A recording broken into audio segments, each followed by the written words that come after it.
10, 9, 8, 7, 6, 5, 4, 3, 2, 1.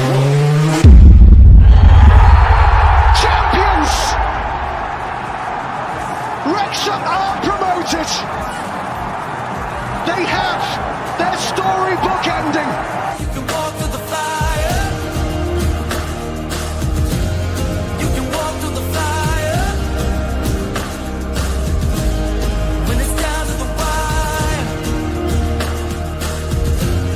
You can walk through the fire. Good morning, everybody. Welcome to the Wrexham Texan. My name is Jake Green, and I'm joining you from my sister-in-law's car in Las Vegas, because that's where I am right now. We got a full house, so there was not a good spot for me to podcast. So yeah, doing it from the car. So apologies if the audio or the video is a little bad, but the audio should be great today. No internet problems at this house. So yeah, hopefully we won't come into any technical issues. But yeah, y'all, it's been 2 weeks now with no football, and I don't like it at all. I don't like waking up on a Saturday and not watching it. I understand there are still games being played, but Wrexham's not playing, so I don't really care about any of the others mostly. Yeah. So with the summer break, we're going to be analyzing all of Welcome to Wrexham season 4, and today is episode 2, High Hopes. Yeah, watch this. I thought it was a very good episode. Just a little recap. At the end of the last episode, we ended with Rob and Ryan basically choosing to go for back-to-back promotions. They basically chose the crazy, risky path rather than the more reasonable, slow-paced, let's just build the whole organization and hang out in League One for a little while and then move on up to the championship. Instead, they decided to just go for it all, which I respect. I'm a huge fan of this. You got to take risks, and you got to, which Rob talks about at the end of this episode. Yeah, you got to take risks, and big risks mean big payoff if they work out for you. So I respect Rob and Ryan for saying, let's just go for it. I think that's incredible. So this one starts out with our first game of the season, which I had forgotten. Our first game was versus Wickham. It's pretty interesting to look back at that and see how close it came between the two of us at the end of the season. And I remembered we won our first game of the season because we started off on friggin' tear. But I had forgotten that it was Wickham that we played first. And seeing us, I mean, we dominated. And, we beat them again the second time. But we dominated that game. I know they scored twice. But to me, I remember not ever feeling like there was doubt. I remember our entrance to League Two, we lost MK Dons severely, and we thought, oh, okay, or at least I thought, okay, this is going to be much tougher experience than the National League. That was not the case with this one. Yeah. I mean, that first goal where corner kick from Lee to Cleworth, where he just kind of gently just tapped it in with his foot around another player. That was incredible.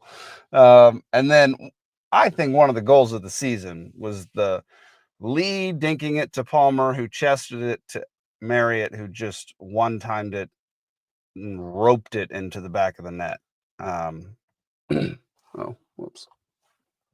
Sorry, my little mouse was next. My computer mouse was next to me, and I was hitting it with my with my elbow.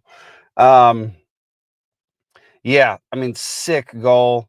They score soon after that, and then we bring Fletcher in, and that pretty much seals the deal. We ended up beating them 3-2, and start off the season properly. Like it was a fantastic start to the season. It was setting the tone for the entire year. I thought after that, after beating Wickham, who was good, I thought maybe at that point it was just game one. I think that made me think, oh, we could actually get promoted again. Actually, I think I always believed we could be in the top 6 or 8 or whatever it was. Top 6, yeah. But I don't think I ever. I think it was a little bit longer into the season before I chose to believe that we could get automatically promoted. Anyway, they move on to a story about a Ukrainian family who fled Ukraine and went and set up a coffee shop um, in Wrexham. And it's just really, I'm not going to talk about this story for too long because I just think it's inevitably going to get political. And I don't want this show to be anything political. I have no interest in yeah, I have no interest in alienating some viewers because of something I may or may not have said because of politics. I don't like politics. So um, it is a tragedy that these people had to flee their home, and it is great that they're trying to get back on their feet. Um, and the food looks good, coffee looks good. Um, I've never had any type of Ukrainian food, I don't think, so that would be an interesting thing to try. But overall, I'm going to steer clear of that storyline. But it is great that they made it out, and they seem to be doing pretty well in a completely foreign land. So um, good on them. Um, all right. We then cut to, I mean, the town is a Twitter after the victory against Wickham. This is the time where we get introduced to Dobson, Rathbone, and Brunt. 3 studs that turned out to be, I mean, just killer for us this year. If y'all don't remember, Ollie Rathbone won Texan of the Year on my show. So he'll be getting a belt buckle sent to him in the mail very soon. So yeah, we get introduced to the new players. It's happens. We I think, did they talk about the transfer window last? Yeah, they mentioned the transfer window last episode. They clearly went for it because we got these 3 players, and like I said, I mean, they're killer. Everybody who watched any games knows that Dobson, Rathbone, and Brunt just crushed it for us. Did a great job all season. Dobson is interesting player, like watching him play, but Rathbone's my favorite. I love that guy. I like a scrapper, and he's all over the field all at once. And so, yeah, I liked seeing their little intro. And one thing I thought was interesting, I think it was Mark Griffiths was talking about how they need to kind of redefine the town. With the success that the football team has been having, they can't, obviously, like, the town itself can't go back to a mining town, he said, which makes sense. There's no more mine. So then it becomes what kind of identity is Wrexham going to forge in the future? And like, I don't freaking know. I'm not from Wrexham. I've never been to Wrexham. So yeah, it's interesting. It'll be interesting to see how that storyline pans out because um redefining like the identity of a town, like um that's a tough thing to do. Uh, and I imagine it's just gonna come naturally, and no one's gonna be like, okay, well, this is what we are. I think it's just gonna be built slowly over time. Um, and my hope is that it just doesn't become just a tourist town. I don't think anybody wants that. I don't think anybody from Wrexham would want that either. If it's lives and dies on whether or not people are visiting. Um, there's probably better. There's definitely better solutions out there than that one. Plus, it's just so many people. There's so many people coming into town. I can't imagine that's like being here in Vegas. The number of people that come to this town from out of state, it's insane. The numbers in these, just in the convention center alone that I'm at Bitcoin conference, and just in the convention center, there's 55,000 people attending this conference. And they have multiple of these conferences every weekend, all year long. That is so many strangers coming to your city to spend money and gamble and see the sights and stuff. And yeah, I just from my impression of the town of Wrexham, I don't think a tourist town would be the most suitable, but who am I? I don't know. It could suit them perfectly. So I guess time will tell with this one, is basically my point. We then cut to a quick montage of 4 games. 4 games right in a row. They don't, there's no dilly dallying in between each one. It's just Bolton, Reading, Peterborough, Shrewsbury. And it's draw, win, win, win. So it's 0-0, 3-0, 2-0, and 3-0. Yeah, y'all, we were on a freaking tear at the beginning of this season. After the first 4 games, 5 games, we're in first place with 13 points. Um, and it was feeling very good. Um, I think at this point, pretty much everybody who's a Wrexham fan believed that we were going to get promoted again. Um, I wonder what Robin Ryan's feeling was at that point in time. Like, I know obviously it's a long season, but I wonder if those first 5 games just confirmed what their decision had been, which was to just go for it. I'm thinking it did. I'm thinking that's exactly what they did. And even if they didn't say it on camera, Rob's thinking it. You just know that. um, on the flip side, we cut to the women's team who's struggling. They got 3rd place last year, but in their first 3 games, they gained 0 points, which is shocking. I mean, that's a surprising turn. You don't score a goal in the first. No, you score 1 goal. My bad. You score 1 goal in the first 3 games against Swansea. Kind of not expected, but understandable losing to Cardiff since they're the best team in the league. It's the other 2 that you'd think we may have been able to beat them. Yeah, I don't have time to watch any of the women's games, so I don't know their team as much, which is why I don't focus on it. I have a limited time for everything. I'm literally doing this from a car, so that should tell you I don't have time to do everything that I want to do. um, yeah, yeah. I mean, it seems like they're going to push through, and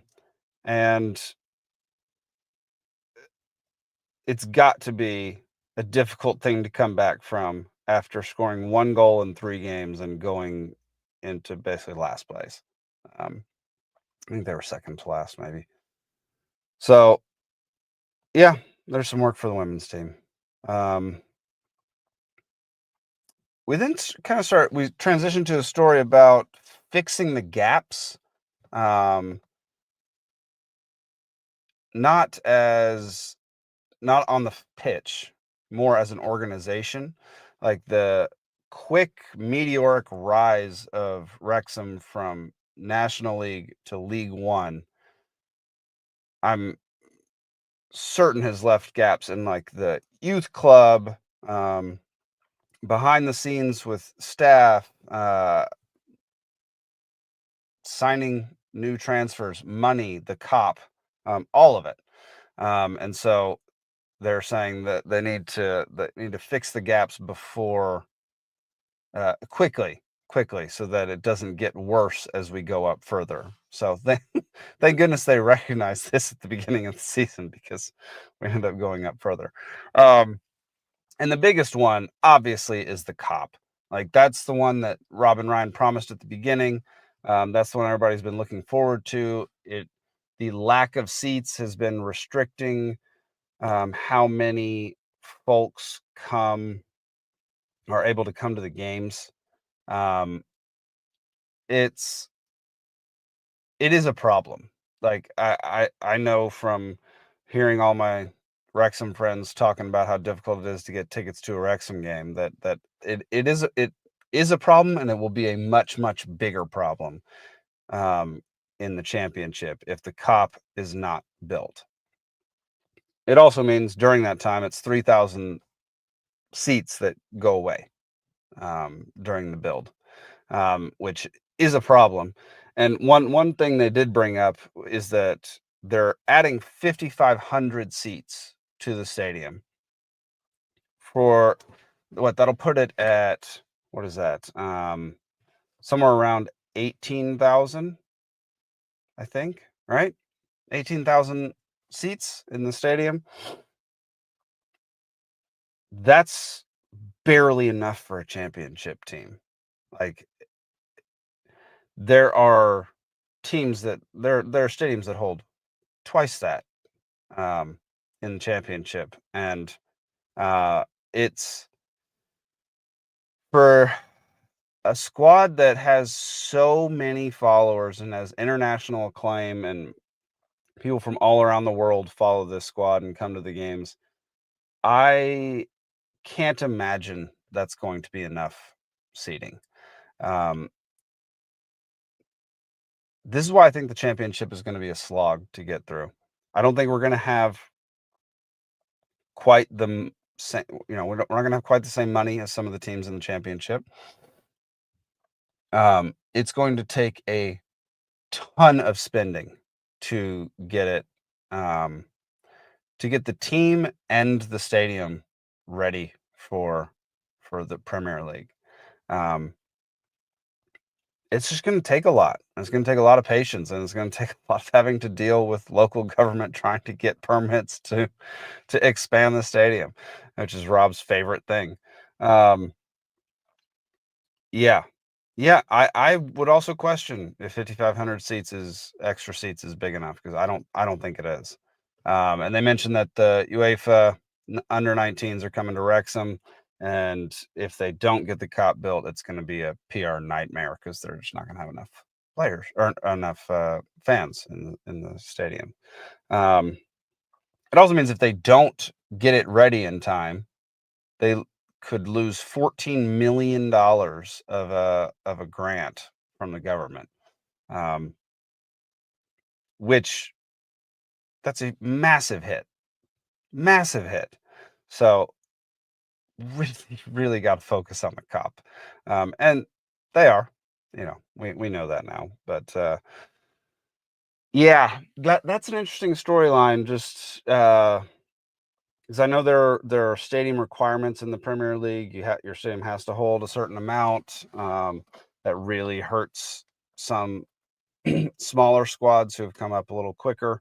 But it's just something that has to happen, and everybody knew it was the case before we started on this journey. So we'll see what happens I think we'll get it done because Rob and Ryan have pretty much proven that they'll get it done at this point in time. So, the last storyline of the episode was Birmingham. Everybody knows how the Birmingham season turned out. They were the Wrexhams that we were the previous 2 years. They absolutely dominated the season. It wasn't even close. What did they finish with? 112 points, something like that. Let me go see. They finished with a ridiculous amount of points. We had no shot. Let's see, 111 points. We finished in second with 92, so 19 points below them is what we finished at. So yeah, I mean, we really didn't have. They're just so good, and they spend so much money on some of their players, including Stansfield. And the fact that Tom Brady joined the ownership is interesting. And it's interesting that we're going up with Tom Brady as well to the next level. I love that kind of rivalry. I love that Tom Brady and Rob got together before the game with 2 documentary crews, a whole bunch of social media people, and yeah, Tom Brady got shown the clip from the first season of It's Always Sunny when they're talking about breaking Tom Brady's arm. So stinking funny. And that whole interaction, I loved it. They looked like they both belong there. And yeah, they mentioned that it was super well documented, which it absolutely was. There were way too many cameras there. That was insane. How many people were there just for a meeting of Tom and Rob? Um, yeah. Yeah, I mean, we talk about the Birmingham ownership for a little bit, and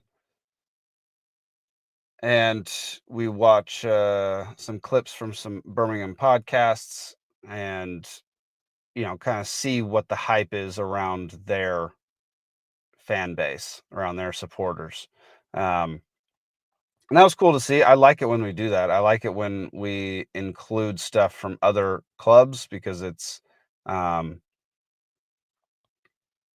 just nice to get out of our bubble and see what's going on elsewhere and what the fans are like and what they're thinking and how their shows are going and all that kind of stuff. So I really enjoyed that section of it. I thought Parky's pump up speech was killer. I thought he did a fantastic job, and it clearly got the job done for the first 10 minutes. Because Marriott scored rather quickly in that game off a deflection. I remember that, and I remember thinking, I think we're gonna need a little more than 1 goal in this one. Well, that didn't. We all know that didn't happen, and Stansfield ended up scoring twice, and then they added a third at the end or near the end to give us our first loss of the season. And I think so. The way they edited this episode, they start out with us going on a streak and dominating the first 3 games. Then they end with us losing to Birmingham and Rob ending the show with the worst. I will take 20% odds. I'll take 100 to 1. He likes bad odds, and I think that whole flip-flop, the up at the beginning and the down at the end, is a good indicator of where the season is going.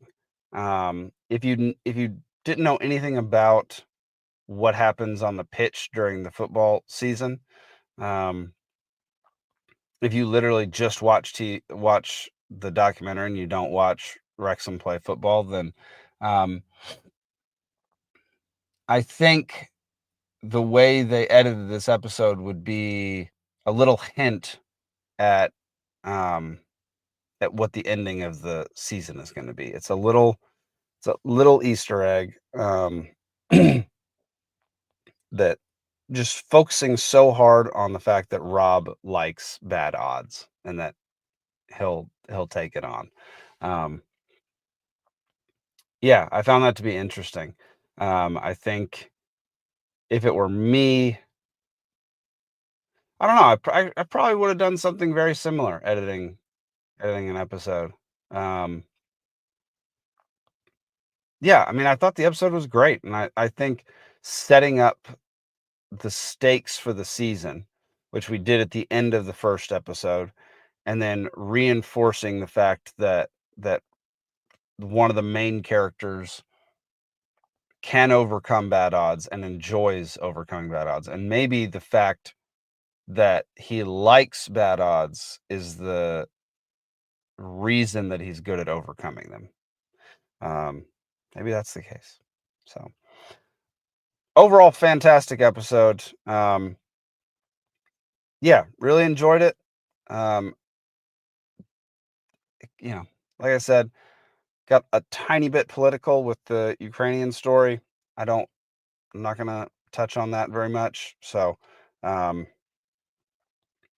yeah, yeah. 'Cause I mean, I imagine there are people on both sides of this issue. Obviously, as a human, you don't want anybody to be uh, hurt or killed or have to leave their home because everything's getting blown up. Like, no one wants that. No one thinks that's okay. But on a political side, I can imagine there are people who fully embrace this family, and are happy to help support them and are happy the Welsh government is giving them loans or grants or whatever to start their coffee shop. But I guarantee you there are people on the other side of that issue that don't care for spending taxpayer money on that, on a family that isn't from there. So this is just why I'm not going to talk about it. So have your opinions. My opinion is it sucks that a family had to leave their homeland because they were going to get killed there. That sucks. So yeah, that'll do it. I think this episode gets episode 1 got a B plus. I think this one gets a B. I think this one gets a B plus as well. I found it on the same tier as the first one.